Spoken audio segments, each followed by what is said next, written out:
Bom dia, señoras y señores, bem-vindos a una guía do Grande Premio do Brasil. Perdón, el brasileño no es lo mío, pero es que tenía que empezar de esta forma, la guía de uno de los grandes premios más especiales de la temporada, el Gran Premio de Brasil, el 52º Gran Premio que se va a disputar en el país carioca. Desde 2021 se llama Gran Premio de Sao Paulo, pero da igual, es Gran Premio de Brasil básicamente, oficialmente conocido como Fórmula 1 MSC Cruises Grande Premio do Sao Paulo 2025.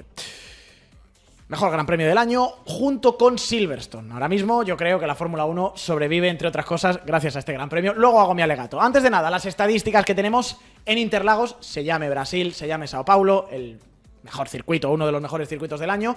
El hombre que tiene más poles, el que veis aquí en su última pole position en casa, Ayrton Senna, con un total de 3, igualado con Mika Häkkinen, Felipe Massa, Rubens Barrichello y Lewis Hamilton. Es territorio de brasileños este circuito de Interlagos en cuanto a pole se refiere. En cuanto a victorias, es el Kaiser. Michael Schumacher tiene un total de 4 victorias por las 3 que acumulan Sebastian Vettel, Lewis Hamilton y Max Verstappen. 2 Emerson Fittipaldi, Ayrton Senna, Mika Häkkinen, Juan Pablo Montoya, Felipe Massa y Mark Webber. Y volviendo a los poles, que me lo he quedado yo aquí a mitad, 2 poles tiene James Hunt, Hill, Vettel, Rosberg, Bottas y Max Verstappen también tiene 2 pole positions en este circuito de Interlagos. Para mí ahora mismo hay 2 pulmones en la Fórmula 1 que todavía le dan aire y evitan que este deporte se ahogue. Uno es Silverstone y el otro es Interlagos. Vale que Mónaco es la carrera de la joya, de la corona y tal, pero la carrera, entre nosotros, es un pestiño. La quali mola. En Silverstone la quali y la carrera mola. En Silverstone habría que hacer sprint todos los años. En Interlagos la quali y la carrera mola. En Interlagos habría que hacer sprints todos los años y es lo que se ha hecho este año. Señoras y señores, este es el circuito. Esta es la obra de arte en la que vamos a correr este fin de semana en el Gran Premio de Sao Paulo, o Gran Premio de Brasil, o Gran Premio de como lo queráis llamar. Es uno de los circuitos con más historia de la Fórmula 1, de hecho diría que son los 4.309 metros que más historia atesoran del Campeonato del Mundo de Fórmula 1. Aquí se han disputado y se han celebrado y se han condecorado 6 títulos mundiales. 5 de ellos de forma consecutiva, 2 de ellos los conocemos muy bien aquí en España, en el año 2005 y el año 2006. Puntos clave del circuito, os diría que absolutamente todos. Entonces lo que vamos a hacer es un repaso de las curvas, además con el nombre, porque este es uno de los circuitos de la vieja escuela, de los que tiene aura, ahora que os gusta tanto decir esa palabra, y tiene cada una de las curvas nombre. Curva número 1 y número 2, la S de Senna, la primera chicane, punto de adelantamiento o sobre todo punto de preparatoria para el gran lugar donde se rebasa, que es la curva número 4. Curva 1 y 2, como digo, esa bajada es la S de Senna que nos da a la curva número 3 o curva del Sol, curva do Sol. Llegamos a la recta de atrás donde tenemos la segunda zona de DRS. ¿Qué es lo que haces aquí? Te preparas bien la trazada, sales con mejor tracción, abres el DRS en esta segunda zona y adelantas en la curva número 4, llamada Descida do Lago. 4-5 es esa doble de Descida do Lago. Se entra a unos 150 km/h, sales a 200 km/h de esta zona y llegamos hacia el segundo parcial. Entramos ya en este segundo sector del circuito, subida hacia la curva número 6, ferradura que conduce a la curva número 7, Laranjinha. Entramos en una sección de unos 250 km/h, bajamos a 230 más o menos y llegamos a la parte más lenta. Curva número 8, S. Curva número 9, Pinheirinho. Curva número 10, me encanta este nombre, Pico do Pato, que es seguramente la zona más lenta de toda esta parte de karting, por decirlo así, en la que nos estamos moviendo entre unos 90 a 100 km/h más o menos. 80 y pocos son los que se pillan de mínima en esa curva número 10, Pico do Pato, que baja otra vez hacia la curva número 11, Mergulho, que se pasa a 190 km/h. Frenamos a la curva número 12, Junção, que es una de las claves de este circuito. ¿Por qué? Porque desde Junção es todo en aceleración, en subida, en la subida de boxes, para llegar a la frenada de la curva número 1. Y aquí, a la salida de la 13, está la detección del DRS. Es decir, salir con buena tracción, con buena trayectoria y con buena velocidad es clave en esa curva número 12 en Junção. Curva número 13-14, subida de boxes, activamos el DRS y la última curva, la curva número 15, no tiene ningún problema, se hace a fondo fácil. Arquibancadas, que es una de las palabras más bonitas que hay en el idioma portugués, ¿Qué significa gradas, tribunas? Es una curva que se hace fácil, es una curva que se hacía antes trazando por el carril de incorporación a boxes. En los primeros años, los que seáis más viejos y hayáis visto Fórmula 1 con nosotros, pues os acordaréis de que la trazada ideal iba por el interior de la zona de boxes, luego ya ampliaron aquí un poquito y por tanto dejaron de pasar los coches pisando la línea blanca de boxes, que confundía muchas veces a los que entraban con los que iban a quedarse en el circuito. Brasil, ya digo, nos ha dejado carreras históricas, no solamente por resolución de títulos, sino también porque siempre se lía con el tiempo, porque es un circuito donde se puede adelantar y donde se puede luchar. Y el año pasado nos dejó, no sé si la mejor victoria de la historia de la trayectoria deportiva de Max Verstappen, pero si no lo es, pues se le parece mucho. Fue una locura, simplemente una locura lo que hizo Max el año pasado. Clasificó 12º, arrastraba 5 posiciones de sanción, además, por no cumplir el delta del Virtual Safety Car durante la sprint, y salió 17º. 17º, Max Verstappen, jugándose el título con los dos McLaren. Lando primero en pole, Max 17º. Max termina la vuelta 1, un décimo. Max acaba ganando la carrera. Vale, me podéis decir, ¿le vino la suerte de cara? Sí, es cierto que hubo un momento de Virtual Safety Car en el que él tira los dados, decide no entrar, adelanta posiciones ahí, y justo después del Virtual cae una bandera roja que le permite cambiar neumáticos y estar en mejores condiciones que el Alpine de Esteban Ocon, que es el que estaba líder. Pero igualmente hay que estar muy loco para hacer la super remontada que hizo, porque en ese mismo circuito, en esas mismas condiciones, sobre ese mismo asfalto, Lando Norris se borró de la lucha y en la resalida de la última bandera roja se fue recto en la curva número 1, cediéndole la posición a Max Verstappen. Era el momento en el que Norris tenía que haber pegado el mordisco al Mundial y sin embargo Verstappen salió pues básicamente como un dios en la tierra, que es lo que es este hombre cuando conduce en mojado. Norris, ya digo, salió en la primera posición, terminó 6º, se fue solo en la frenada de la primera curva y fue también el gran premio, muy muy histórico por ello, del doble podio que consiguió el equipo Alpine con Esteban Ocon y con Pierre Gasly, enemigos mortales que se reconciliaron brevemente con un gran premio y con un podio muy emocionante en la carrera pasada en Sao Paulo. A ver, la estrategia no me vale de nada, sinceramente, porque, vale, el neumático de seco era un C3, C4, C5, vale, pero no se usó. Fue una carrera completamente mojado, entonces la estrategia fue pues intermedio para Verstappen y la gente que con ese Virtual Safety Car entró para poner, pues aquí lo veis, a Russell, Leclerc, Norris, Tsunoda, una full wet o un segundo juego de intermedias. Verstappen, los dos Alpine fueron muy listos y dijeron, con la cantidad de agua que hay, tiran el virtual y lo que va a haber es una bandera roja. Sabían cómo iba a funcionar la FIA y jugaron al máximo de esas posibilidades. Por referencias, por si tuviéramos una carrera en mojado este fin de semana, en 2023, con el neumático C2, C3, C4, es decir, un paso más duro de lo que hubo el año pasado, la estrategia fue blando, medio, blando, es decir, 2 paradas. Y con todo ello en la mente, tenemos de nuevo C2, C3, C4. Es decir, el año pasado teníamos el C3, C4, C5, este año damos un paso atrás en cuanto a dureza, y volvemos otra vez al escenario con el que en el 23, repito, en seco, se hizo una estrategia de 2 paradas. ¿Qué nos dice Pirelli de este circuito de Interlagos, de este Gran Premio de Sao Paulo? Bueno, que es un circuito que tiene en la mitad la necesidad de tracción, un 3/5, el grip del asfalto suele ser poco y suele estar sucio, es otro 3/5, poca abrasión, un 2/5, mucha evolución de la pista por esa misma suciedad que hay acumulada, 5/5, estrés, la zona de frenada, el agarre lateral, las necesidades de aerodinámica, pues ahí lo veis, 3/5, salvo la aero, que es un 4/5, ¿por qué? Porque estamos a altura, no es México, pero es más de 600 metros, y por tanto los alerones no hacen tanta efectividad, entonces volveremos casi a ver las paredes que se suelen ver en el Gran Premio de Mónaco. Y con todo eso encima de la mesa, es el momento de sacar los datos, hablar con el Soy Ordenador,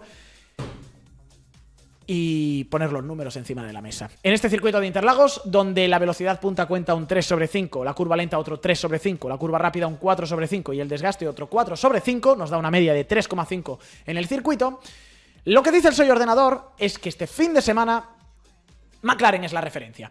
Ya sabéis, va por milésimas, va por pequeños detalles que dos equipos estén, ya veis aquí, con un 3,75 de media, como tienen McLaren y Red Bull, pues es un pequeñísimo detalle el que decanta la balanza para McLaren, pero básicamente empiezan igualados, igual que toda la zona media. Pero ahí lo tenéis, McLaren 3,75 contra Red Bull, que tiene otro 3,75. En Ferrari dice el ordenador que será la tercera fuerza, está a 0,25 detrás del compendio global de McLaren y de Red Bull, igualado con Mercedes. Haas quinto equipo, ojo Haas, que ha pegado un salto importante desde la actualización que metieron en Estados Unidos, y aquí parece referencia de la zona media. Haas con Aston Martin, Sauber, Williams, Racing Bulls, y en la última posición, cumpliendo las expectativas porque está siendo una temporada terrible absolutamente, Alpine con un 2,5. Es decir, que Franco Colapinto y que Pierre Gasly van a sufrir en esta segunda mitad de temporada y en este Gran Premio de Brasil en particular. Pero ya digo, veis que la media está muy apretadita entre equipos y básicamente el que tenga un pelín más de rendimiento pues es el que está por delante. Pero si falla Red Bull en la estrategia, o si acierta Red Bull en la estrategia y McLaren falla, o con las paradas o lo que sea, McLaren estará adelante. Que Red Bull encuentra mejor momento de pista en la clasificación, va a estar por delante de McLaren. Está todo muy igualado, señoras y señores. Lo que sí que se ve es, pues, esta parrilla de 3 velocidades. McLaren y Red Bull en un grupo, Ferrari, Mercedes, Haas, Aston, Sauber, Williams y Racing Bull o Ferrari, Mercedes en un segundo grupo.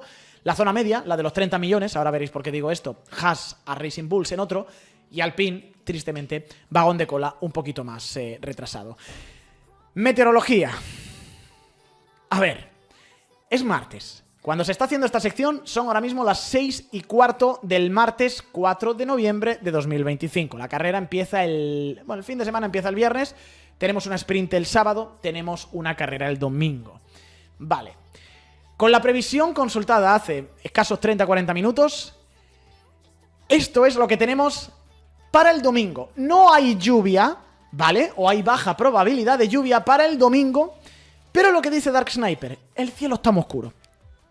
Y el viernes hay algo de lluvia, y el sábado hay más lluvia todavía. El viernes he consultado y hay un 20% de probabilidad de lluvia durante todo el día, es decir, cuando empiece la primera y única sesión de libres. Repito, esto es un fin de semana del sprint. Y luego durante la quali del sprint. El sábado hay un 20% de probabilidad de lluvia para el sprint, hay un 50% de probabilidad de lluvia para el inicio de la quali, que sube a un 80% para el final de la quali. Ojo que no tengamos una repetición de las escenas preciosas pero dantescas también de Skyfall, de Verstappen haciendo una vuelta rápida con el cielo casi cayéndose y luego la pole que sacó Kevin Magnussen en el año 2023. Eso ya digo es para el sábado, para la clasificación. El domingo, soleado, y ya lo veis, 10% en las horas de carrera de probabilidad de lluvia. De nuevo, el tiempo cambia mucho en Sao Paulo, la previsión puede modificarse, podría ir en contra de lo que creo que es el sentimiento general, que queremos lluvia, o podría ir a favor de un mayor número de probabilidad de lluvia y que la carrera sea un auténtico caos. Y con todo eso, pues es momento, señoras y señores, de que nos pongamos en el modo casi podcast y hablemos de cómo llega cada uno de los equipos a este Gran Premio de Brasil. Vamos a empezar el repaso con Alpine. Insisto, ahora mismo son las 6:15 del 4 de noviembre de 2025 y a esta hora, en este minuto, en este segundo exacto, no se ha confirmado aún la renovación de Franco Colapinto, que es algo que, sin embargo, no debería de hacerse tardar. Lo contó Tomás Schlaffer en este canal de Twitch y de YouTube cuando estuvimos en directo en el circuito Ricardo Tormo, en la pretemporada de la Fórmula E. El plan es que se anuncie antes de Brasil y que Brasil pueda ser una fiesta para Franco Colapinto. Hay muchos argentinos que se van a desplazar al circuito, va a haber mucho apoyo a Franco y yo creo que es la mejor noticia. Yo creo que es una renovación cuando ocurra merecida y que más allá de lo que haya dicho Juan Pablo Montoya de patrocinadores, dinero y demás, Franco Colapinto ha convencido con velocidad y con resultado contra su compañero de equipo. Y además, fíjate, ha convencido sin tener todavía un solo punto, que sería un argumento todavía más importante que esgrimir. Para mí, básicamente, lo que quiero es, primero, que se haga cuanto antes para que se le quite ese factor estrés al piloto. La progresión que yo he visto de Franco durante este año, empezando con el accidente de Imola hasta ahora, ha sido muy buena. De hecho, desde el parón veraniego está 3-3 en carreras con Pierre Gasly. En 3 ha terminado Gasly delante, en 3 ha terminado Franco Colapinto por delante. Y sinceramente, yo creo que el hecho de que no tenga ningún punto ahora es simplemente parón del desarrollo del Alpine, que Sauber ha pegado un paso adelante, que Haas ha pegado un paso adelante, que Racing Bulls ha pegado un paso adelante y que este coche, señoras y señores, pues da para lo que da. Pero ha habido muestras de rebelión, ha habido muestras de velocidad y sobre todo ha habido consistencia, no ha habido accidentes, no ha habido fallos, que es algo que ocurrió al principio de temporada y es algo que ocurrió el año pasado, incluso a estas alturas. Recordemos, Gran Premio de Brasil, Franco Colapinto se la da 2 veces, una porque le pega Oliver Bergman y ahí no tiene culpa, y otra por error de conducción, como muchos otros pilotos cometieron. Pero fue la época en la que luego revienta el coche en Las Vegas, luego se lo lleva Ocon en la salida de Qatar, ahí no tiene culpa ninguna. Era más volátil Colapinto. Ahora está en una línea mucho más plana, mucho más asentada.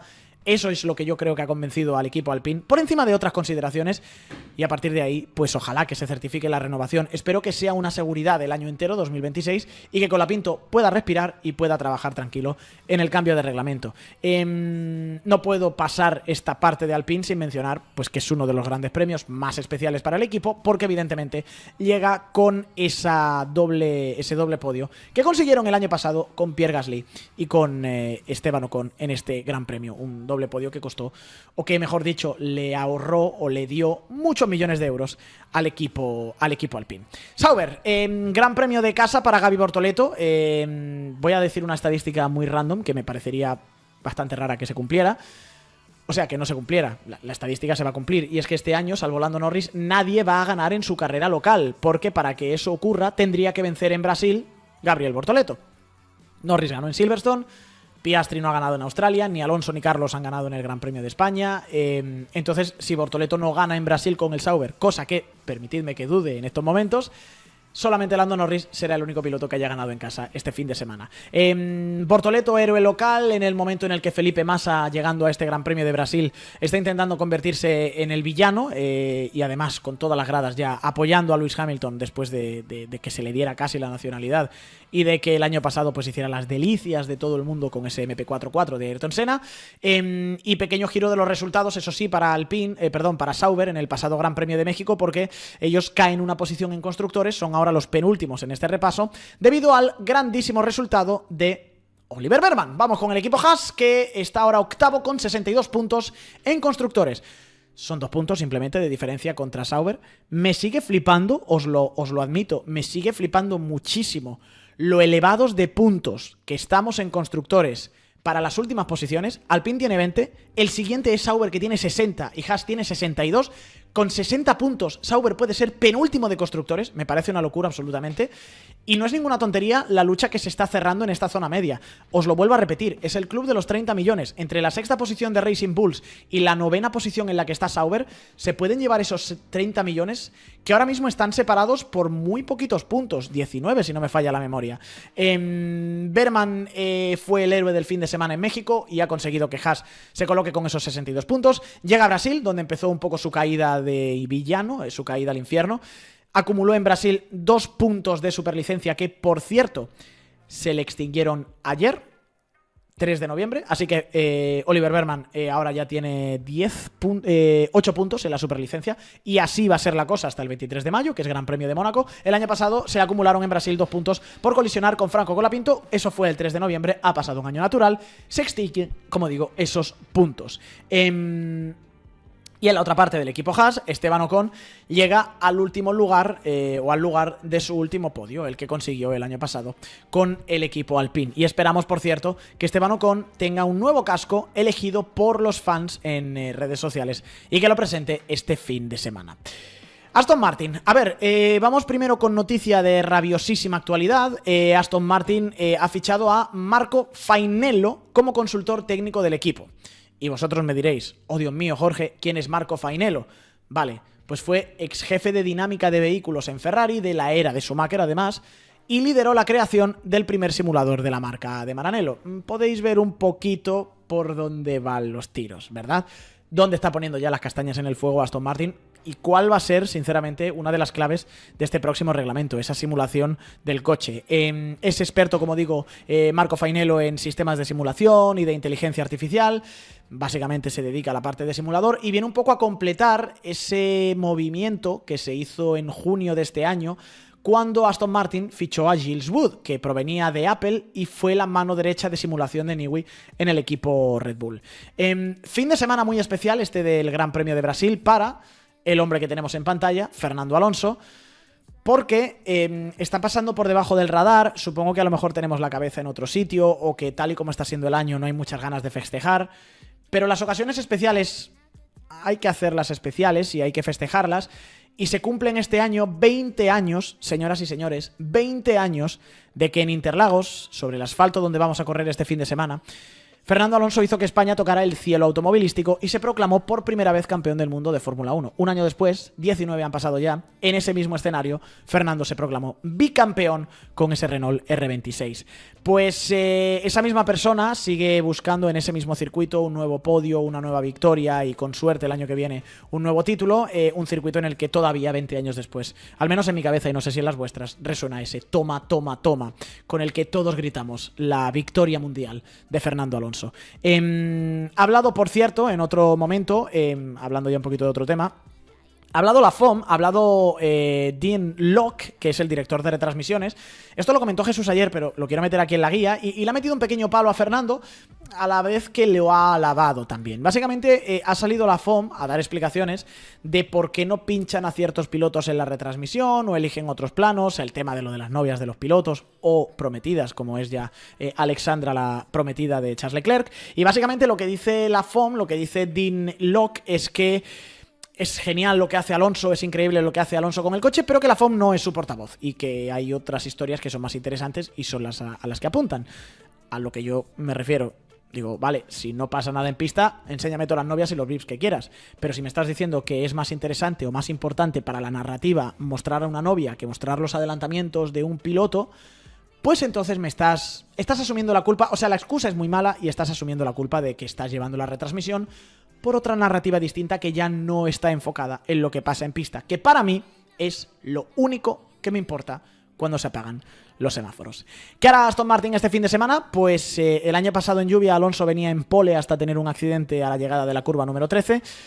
2023 fue aquí el lugar del último podio de Fernando Alonso en Fórmula 1, más por heroicidad que por coche, sinceramente, y no es uno de los circuitos, al menos marcados en rojo para Aston Martin, no sé si marcados en verde. Si hay locura estratégica o locura con el tiempo, Fernando sabrá navegar en ello. Stroll en esas condiciones mixtas también se defiende bien y podríamos ver algún resultado cuanto menos interesante. Racing Bulls, seguimos con líos, pasamos de FOM a nacional, o sea, comisarios nacionales, a federaciones nacionales. Ya sabéis, representantes mexicanos echaron la culpa a Liam Lawson después del Gran Premio de México por no tomar una acción evasiva cuando había dos comisarios en el circuito. Y la FIA ha salido a defender a su piloto. Me ha gustado además la explicación y la posición de la FIA, que es muy clara, es muy tajante, es muy rotunda y básicamente con datos encima de la mesa avalan que Liam Lawson no hizo nada mal. Que no tuvo la culpa de que hubiera ido dos comisarios, que redujo la velocidad significativamente, que tomó las medidas de escape pues que pudo con la circunstancia que había, y básicamente que él redujo la velocidad significativamente y que Lawson no tiene culpa de absolutamente nada. Sexta Racing Bulls en constructores, ellos lideran o cierran el grupo de los 30 millones, pero como digo, solamente 12 puntos de ventaja respecto al equipo Sauber que está en la 9ª posición. Ya digo, son 30 millones de euros que pasan de esa sexta a esa 9ª plaza. Racing Bulls se lo está jugando. Liam Lawson ha dado una de las claves del rendimiento de Racing Bulls este año, que es básicamente buscar por encima de cualquier otra consideración velocidad en el coche. Me gusta la segunda parte del año que está haciendo Lawson. El highlight evidentemente es Azerbaiyán. Y yo os digo una cosa, desde Azerbaiyán ninguno de los dos suma un punto, ni Hadjar ni Lawson, pero ojo, 10-1. 10 puntos a 1 desde el podio que consiguió Hadjar en el Gran Premio de los Países Bajos. Solo, o sea, mejor dicho, incluso con el podio, Hadjar solo tiene 9 puntos de diferencia sobre Lawson en el Campeonato del Mundo, así que muy buena también esa segunda parte de año que está haciendo Liam, que le tiene que valer una renovación, o eso él espera, para estar en Fórmula 1 en el año 2026. Williams, quintos en constructores, 111 puntos, parece que salvo debacle se van a quedar ahí porque son 29 contra Racing Bulls. Lo hemos contado antes, año nuevo 2026, logo nuevo y nombre nuevo en 2026. De Atlassian Williams Racing pasan a ser Atlassian Williams F1 Team. El logo es un guiño al logo con el que este equipo arrancó en 1997. Me mola, es un guiño a Sir Frank Williams, es un guiño retro, está muy guay. Hablando de primeras veces, hablábamos del campeonato de Fernando Alonso en Brasil. Bueno, Carlos Sainz consiguió en 2019 aquí su primer podio, remontando desde la última posición hasta la tercera plaza. Ojo, de último a tercero, Carlos Sainz. Y sobre México, un poquito por cerrar el capítulo de México, ha explicado bien lo que ha pasado James Bowles para básicamente sacar la culpa a Carlos Sainz de los problemas técnicos que hubo y todo el tema del limitador de velocidad en el pit lane. Es muy interesante, como digo, la explicación que pega James Bowles. Lo que dice es que los sensores, evidentemente, son cruciales en Fórmula 1. Los que hay en la rueda delantera sirven para conocer la velocidad del coche, especialmente en el pit lane. Y en la mayor parte de los casos, esos sensores se ajustan en torno a los 79,8 o los 79,9 km/h si el límite en el pit lane es de 80. En México se rompieron los de delante, los sensores delanteros de velocidad, y tuvieron que fiarse solamente de los datos de los de detrás. El problema, que no es tan fidedigno lo que dice el sensor de velocidad trasero, porque al final la rueda está en movimiento, tiene derrapaje, y por tanto puede falsear esos datos de velocidad. Y el problema fue que el coche cronometró en la primera parada a 80,2 km/h en lugar de los 79,9 que tendría que haber cronometrado a Carlos Sainz. Y por eso ha habido pues sanción y Carlos Sainz ha terminado con muy mal sabor de boca el Gran Premio de México. Veremos qué ocurre en este Gran Premio de Brasil. El año pasado no fue el mejor, pero buenas sensaciones, lugar amable para él. Repito, primer podio de su carrera deportiva en el año 2019. Red Bull. A ver, Red Bull. Este es el patio de recreo, podríamos decir, de Max Verstappen. Creo que todos tenemos las imágenes de 2024 en la cabeza. Las cuentas son muy fáciles. Max cede 36 puntos contra Norris, cede 35 contra Oscar Piastri. En el mejor escenario para Verstappen este fin de semana hay un doblete de McLaren y una victoria de Max. O sea, perdón, hay un doble cero de McLaren y una victoria de Max, tanto en la sprint como en la carrera, y entonces estaríamos hablando de 32 puntos, es decir, que si eso ocurriera, que no va a pasar, pero si se le recortaran esos 32 puntos con un doble cero en la sprint y otro en la carrera, se quedaría a 3 puntos de Piastri, que no va a pasar, y a 2 puntos de Piastri, perdón, y a 3 puntos perdón, 33 puntos. Serían a 2 puntos de Piastri y a 3 puntos de Lando Norris en el campeonato. Que no va a pasar, pero que sepamos que tenemos 33 puntos en juego. Max llega con un déficit de 36 y 35 respectivamente. Metió novedades, actualizaciones Red Bull en México que no acabaron de lucir. Yo creo que quizá por el circuito y no tanto por el coche. Loren Mekies ha dicho que, oye, ellos son conscientes de que están pagando por desarrollar el coche tan tarde, pero admite que también puede tener una parte positiva el hecho de tener un desarrollo tan tardío de este coche en lugar de centrarlo todo en el año 2026. Dice Loren Mekies, os lo leo, dice: lo estamos haciendo así porque creemos que para nosotros, no pensando en los demás, para nosotros es una ganancia neta. Validamos nuestros procesos y los aplicamos para 2026. Si pensáramos que sería un compromiso, no lo haríamos. Sabemos que hay un precio a pagar, pero creemos que es razonable y que merece la pena. ¿Cuál es el precio a pagar? Pues no dedicarle tanto tiempo al 2026, evidentemente, y luego un precio literal, que es el techo presupuestario, porque si hay un accidente o si hay una rotura mecánica, pues se te pueden descuadrar los presupuestos y a lo mejor hay ciertas cosas que tenías pensada para las últimas carreras que tienes que dejar en la pipeta. De hecho, ya hubo en 2021 lío con eso, y precisamente en el equipo Red Bull.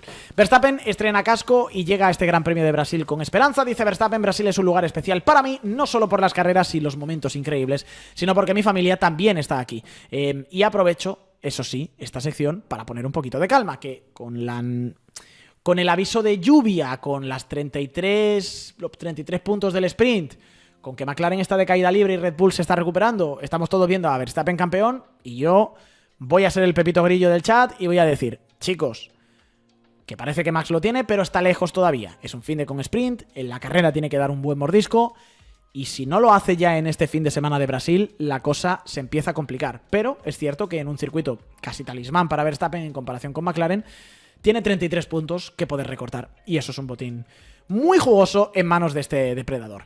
Mercedes lucha por la segunda posición, se aprieta. Ferrari tiene 356 puntos, Mercedes tiene 355. Ganaron en Singapur, desaparecieron por completo en Austin y en México, pero esperan poder regresar. Leo declaraciones textuales de Toto Wolff. Dice: cada uno de los 4 eventos que quedan serán vitales en nuestra lucha por ser segundos en constructores, y aunque nuestra ventaja contra los rivales se desvaneció en Austin y en México, podemos volver a golpear en Brasil. Siguiendo con las efemérides, igual que Carlos consiguió aquí su primer podio, Alonso su primer título mundial, es un lugar especial para Russell, que consiguió en el año 2022 su primera victoria en este Gran Premio de Sao Paulo. Ferrari, sigo con Russell. ¿Cómo que Ferrari sigo con Russell? Sí, lo contó Jesús ayer, empiezan a salir rumores del futuro de Lewis Hamilton en el equipo, renovaciones, fichajes y un poco lo que dice la prensa italiana y lo que decía ESPN también, es que en Ferrari se están pensando mucho si renovar a Hamilton en el 27 y que uno de los que aparece en la parte alta de la lista de las quinielas para sustituir a Lewis sería George Russell. A ver, yo creo que es todavía demasiado pronto para hablar en estos términos. ¿Por qué? Porque si el año que viene Hamilton gana el título, nos vamos a comer todas nuestras palabras. A partir de ahí, es cierto que la Fórmula 1 es muy cambiante, que Hamilton no está dando el do de pecho, que Russell, pues si se mueve Verstappen va a ser un agente libre, que esto puede ser también parte de los propios representantes o del propio entorno de Russell, que le interesa que se haga querer por varios equipos. Pero lo cierto es que yo ahora mismo, a 4 de noviembre de 2025, me da mucho vértigo hablar de renovaciones de contrato más allá del año 2027. Pero que Hamilton no lo está haciendo bien es un hecho, y eso pesa en Ferrari también es un hecho. Y sobre 2026, siguiendo un poquito con el año que viene, ha hablado, o mejor dicho, ha escrito la prensa italiana cosas interesantes. Publica Autoracer.it que Ferrari va a volver con el coche del año que viene a la senda de 2010, de cubrir a Webber en el Gran Premio de Abu Dhabi y perder a Fernando Alonso el campeonato. No, a tener, Perdón por un poquito de salseo aquí. A tener una suspensión trasera diferente, un push rod en la parte trasera, que es lo que tenía el coche del año 2010. Algo que no se veía, como digo, desde ese F10 de Fernando Alonso y de Felipe Massa. Normalmente en la parte delantera quieres una pull rod porque es más beneficiosa aerodinámicamente. En la parte de atrás quieres una push rod porque es más beneficiosa aerodinámicamente, y todos los equipos ahora mismo, casi todos, tienen esa suspensión push rod, que, por hacerlo rápido, en la push rod el triángulo oblicuo se vería así y en la pull rod se vería de esta forma, básicamente. Red Bull lo tiene, McLaren lo tiene, Aston lo tiene, Ferrari es de los que va a la contra, y han decidido que el año que viene pues ellos se suman al trenecito de un coche que dicen desde Italia se puede parecer mucho a los conceptos aerodinámicos agresivos de McLaren en 2026. Y con McLaren cerramos. Carrera 1 después del sorpaso, podemos decir. Norris está un punto por delante de Piastri en el Mundial. Aquí las cuentas son muy fáciles. Y yo lo que me pregunto es, ¿qué vamos a ver ahora? Si al Norris perseguidor firme o al Norris líder titubeante. Porque Norris vuelve a ver el horizonte despejado delante de sí y sabemos que eso le pone nervioso. Llega a su bestia negra del Mundial 2024, el año pasado terminó con la 6ª mejor posición en carrera, saliendo desde la pole position y con un montón de salidas de pista. Y ha habido un evento esta semana en McLaren donde han hablado tanto Norris como Piastri un poco de cómo están encarando mentalmente, sobre todo en cuanto a preparación, este final de año. Dice Piastri que básicamente nada cambia, cito textualmente: sabes que hay mucho en juego, es diferente respecto a 2024, pero la forma en que intentas conseguir el objetivo es la misma, intentas hacerlo lo mejor posible. Norris dice que él sí que reajusta dependiendo del momento de la temporada, y dice: cada año aprendes más y más y tendrás que adaptar tu enfoque un poco en base a tu experiencia, pero al final es muy simple, llegas a cada fin de semana intentando sacar el máximo y todos los puntos posibles. Insiste Andrea Stella, no hay favoritismo hacia ningún piloto, quieren asegurar que hay una lucha limpia para que el Mundial, eso sí, sea de McLaren. Cito textualmente: daremos el máximo en las 4 carreras que quedan para asegurarnos de que el título es papaya. Mantendremos nuestra mentalidad de ir carrera a carrera y sacar el máximo de rendimiento posible para darle a nuestros pilotos la oportunidad de luchar por posiciones top. Aquí, salvo escenarios extraños, las matemáticas son muy simples, muy sencillas. El que termine delante del otro en la sprint y en la carrera saldrá líder a falta de 3 grandes premios de este Gran Premio de Brasil. Señoras y señores, estos son los horarios con los que vamos a jugar este fin de semana, con recuerdo fin de semana al sprint. Libres 1 a partir de las 3:30, horario centroeuropeo. La previa empezará en estos canales de Twitch y de YouTube a partir de las 3:15. La clasificación del sprint arrancará a las 7:30, 7:15 de la tarde estaremos en directo. La primera salida del fin de semana al sprint a las 3 de la tarde, 2:30 en directo en los canales de Twitch y de YouTube. La clasificación a las 7, 6:30 en directo. En medio de la clasificación y la carrera del domingo tendremos por la noche la ronda de Los Ángeles de las Gran Turismo World Series. Y el domingo, la carrera a partir de las 6 de la tarde, Gran Premio de Brasil, 5 de la tarde, aquí en directo, en los canales de Twitch y de YouTube de soymotor.com, 20ª ronda del calendario, con solo 3. Cuando esto termine, el Mundial se aprieta y llegamos al feudo de Max Verstappen.